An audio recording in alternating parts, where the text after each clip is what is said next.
Hello leaders, Patrick Jinks here, leadership and strategy coach and president of the Jinks Perspective.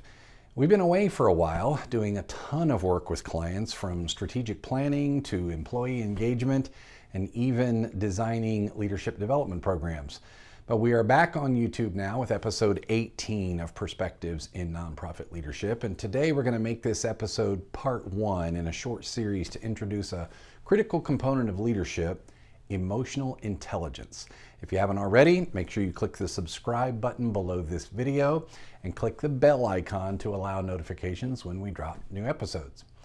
If you and I were standing alone in a room together, how many people would be there? Most people would say 2, because most people can add 1 and 1. So would it surprise you if I told you there were actually 6 people there?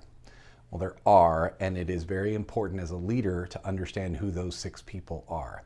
First, you and I are there. You got those 2 right. But then there's who you think I am and who I think you are. Those are 2 different people.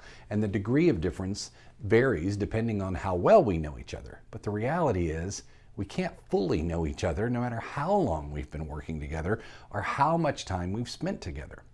The first lesson to learn from these 2 people is that we are constantly judging each other, even if we don't want to admit it. And our judgments are often, usually, ill-founded. That can affect how we treat people and how we lead them. So that's 4, but who are the other 2 people? Well, there's who I think you think I am and who you think I think you are. Think about that for a minute. You may not realize it, but in every interaction we make with members of our team, not only are we constantly judging them, we are also judging, perceiving, sensing what they think of us. And this is where our blind spots come in. We don't actually realize we're making these assumptions, but we are constantly, and we are quite often wrong. When our assumptions about others' perceptions of us are inaccurate, we lead on thinking we're operating in the pocket, in the groove, and then we're surprised when things go wrong. This is where our emotional intelligence comes in, and it's critical in leadership. In fact, I personally believe that our emotional intelligence is the most critical aspect of our leadership.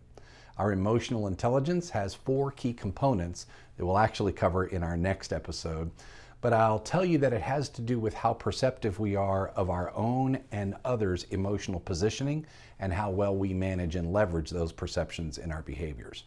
I want to encourage you first to think about these 6 people more deeply. The blind spots we have represent one of the key reasons we do 360-degree leadership assessments when we engage leaders in executive coaching. We all have those deep friends who will tell us what we need to hear rather than what we want to hear. But most of the others we interact with won't. Beware your blind spots and your assumptions. They are likely impeding your leadership. That's the Jinks Perspective, and we'll dig deeper in our next episode, so stay tuned. In the meantime, as always, if you want to connect and explore how the Jinks Perspective might be able to help your organization achieve greater clarity, simplicity, and alignment, schedule a free call with me at the link in the video description below, and let's talk it through. See you here next week.